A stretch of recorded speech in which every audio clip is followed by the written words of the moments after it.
Remember back in week 2 when Alabama lost to Texas? Remember back when everyone decided to have an opinion on Nick Saban and where this team is headed?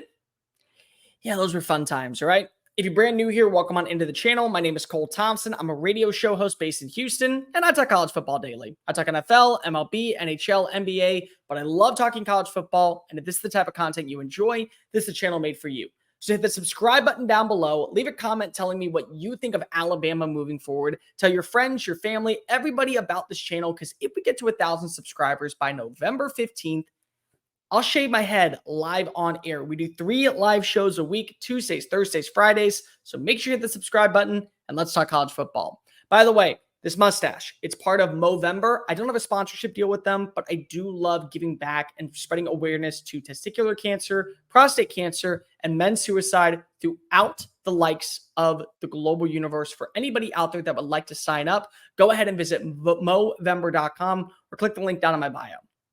Alabama 42, LSU 28. Why was this win so influential when it comes to deciding what the future entails for Nick Saban and the Crimson Tide?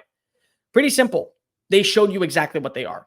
They showed you that now that they have found an identity, now they know what works and what doesn't, this is what you can prepare for.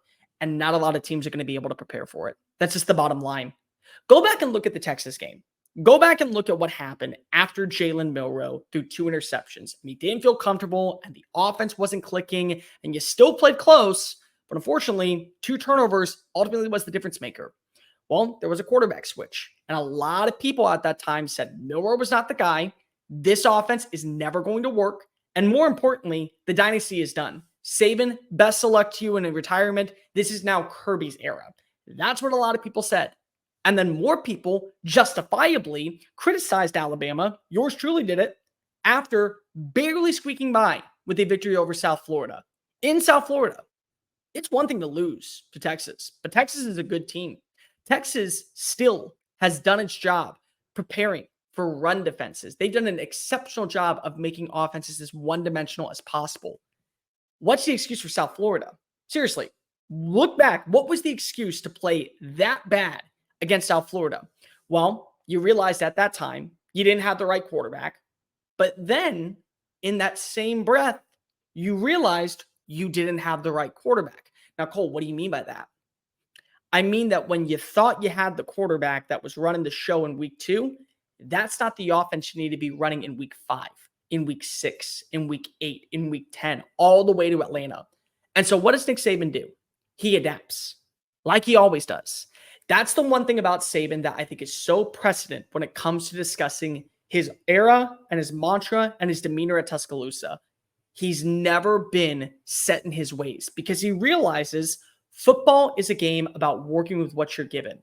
If you're given a bunch of tools to go ahead and build a shelter, you can use outside leverage to help you build it. But what you have to do is you have to make sure you follow the game plan until the game plan doesn't work.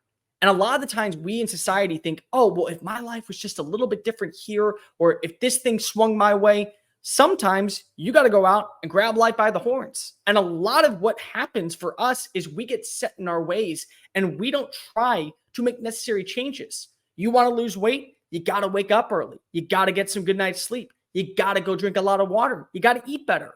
But if you choose not to make those decisions, that's on you. So what does Nick Saban do? He realizes my best option at quarterback is Jalen Milroe. I got to go ahead and run an offense that caters to him. I can't keep thinking that this style will work for every player. Sometimes the player that I have has a certain brand that works. I got to go ahead and embrace that. And guess what? Now here we are going into November and Alabama's playing its best football. They've adapted to what Jalen Milroe does. He throws it deep. He's great when it comes to maneuvering outside the pocket. And when you get him in the open field, good luck taking him down. He's 6 foot strong and he's going to be an ankle breaker. And that's exactly what you saw on Saturday night in Bryant-Denny Stadium. 155 rushing yards, 4 TDs on the ground, not to mention 219 yards through the air, an average of 9.5 yards per play. And you didn't get Jermaine Burton involved at all. 3 catches, 29 yards. Isaiah Bond had a breakout game. Jam Miller had a big catch for 35 yards. Kendrick Law, Kobe Pretense. You got everybody involved. And that's the positive for you. You weren't relying so heavily on one receiver to do the job. You were spreading the rock and you were making sure that LSU didn't have an answer to stop you. That's what works. And you got to stop trying to fit a round peg into a square hole. Guess what? Jalen Milroe is one of one. And the offense that would work for a Bryce Young doesn't work for a Jalen Milroe. The offense that works for a Jalen Hurts doesn't work for a Jalen Milroe. So that's a good thing. Now you know what is at your disposal. And instead of trying to go ahead and find flaws with this game, what you do is you embrace them. And that's a testament to Tommy Rees. And more importantly, that's a testament to what Saban does best. Learn on the fly and doesn't allow other opponents to get in his way. Another thing, and I got to give a lot of credit to this one because I didn't think that this was going to be a huge upgrade. But can we give credit to Kevin Steele? Kevin Steele right now might be having Alabama play its best defensive performance in years. And the thing about Alabama is they always get the right players. I mean, you go back and look at some of the highlight names over the last decade plus when Kirby was running the show and Jeremy Pruitt was running the show and Pete Golding was running the show. Like, they always got dudes. But did you notice that last year, a lot of the times it felt like it was an all-star team? They were just going out there for an exhibition game, pad up their stats. And there really was no continuity or chemistry. And there really wasn't a lot of clarity either. Kevin Steele comes in, and this is not the same unit as last year. In fact, you could say that last year's unit underachieved with better players. This unit has been exceptional since the start of conference play. In games against Ole Miss, Mississippi State, Texas A&M, Tennessee, and LSU, do you know how many points they've allowed in the second half of games? 20 points. They have outscored opponents by over 32 points over that span because of how well and how clarity of a sound defense Kevin Steele has. This is why you have to give a lot of credit to Bama. They are playing with continuity, and they're not playing with despair. They're playing as if their hair is lit on fire, and they're out for a mission. And that's a testament to what Saban does. But it's adaptability. You adapt to your first half mistakes to create a second half surge. And that's where Alabama's defense has gotten a lot better. This is a team that's dangerous.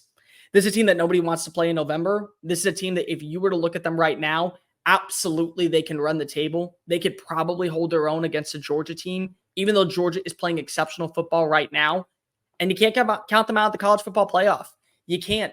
It's a completely different persona of what we've seen in Tuscaloosa for years. And I can tell you, I went to the school. I was there during the A.J. McCarron era. I was there to see Blake Sims when he was throwing and running the football. I saw Jay Coker.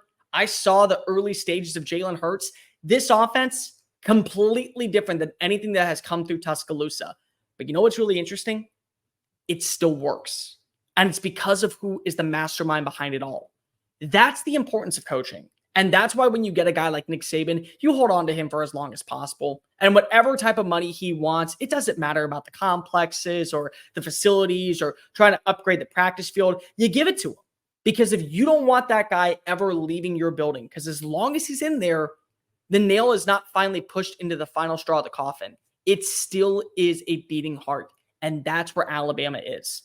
One last thing. And I do want to talk about this real fast because I think it's important. Did anybody notice the atmosphere at Bryant-Denny Stadium? I had a couple friends text me. They were at the game and they sent me videos throughout the night. And it wasn't just the ambiance of the atmosphere in the fourth quarter. And it wasn't just Dixieland Delight. And it wasn't just seeing the fans flock into the stadium 2 hours early back in the day when Saban was kind of coming into his own. It was an electric atmosphere because of the game of what it means. I've been a proponent of this for a while. I've said that since really 2010, LSU has been Alabama's biggest rival. And I get it. You still have Tennessee with the third Saturday in October. You still have the Iron Bowl. But LSU is just a different breed. And that's something that I think was a huge testament. You got arguably one of the best versions of that offense that you will see all year. And Jaden Daniels played his heart out. And you had a great performance from Malik Neighbors. And Logan Thomas did some good things. And you saw the likes of the run game kind of pick up in the second half for a split second. But that atmosphere, I mean, did you notice that there was 2 calls for timeouts because it felt like that nobody could hear the sound count? Nobody could hear what was going on inside the huddle. You couldn't hear the pre-snap. You couldn't hear the clap. That's a testament. And a lot of times people say, well, what happens when you play against an Abilene Christian or a Louisiana Monroe? I get it. Those are games where Alabama fans have been spoiled for years, and I can attest to it. I've been inside the press box. I've seen the way that fans will flock out at halftime and they won't come back. But for moments like this, for games such as these, the high intensity, you cannot miss a beat because that's how level of a success you have. That's how close knit these two teams could be on paper. You're not going to miss out. And that's exactly what you got. Alabama showed their cards, but the Alabama fan base also showed you why Bryant-Denny Stadium, it's very hard to win in. And it's a huge testament to what Texas did because not many people walk out of there holding a victory. In fact, you could say that almost nobody walks out of there holding a victory because when that place is rocking, that place is a death trap. And LSU got the full competing of it. But by the way, Alabama, it's a brand new chapter. You can go ahead and throw out all the hot takes. You can go ahead and throw out all the backlash, all the malarkey of, oh, this is the end of the dynasty, because Saban feeds on that. Everybody reads it. Everybody sees it. Is this the beginning of the end? No, it's the start to a new chapter. And this chapter might be one of the best ones that Saban's written in a very, very, very long time. Hey guys, thank you so much for watching that video. Don't hit the X button yet. Make sure you hit subscribe to keep up with all of our daily content found on Just Saying It and anything else that we post on this channel. Bye.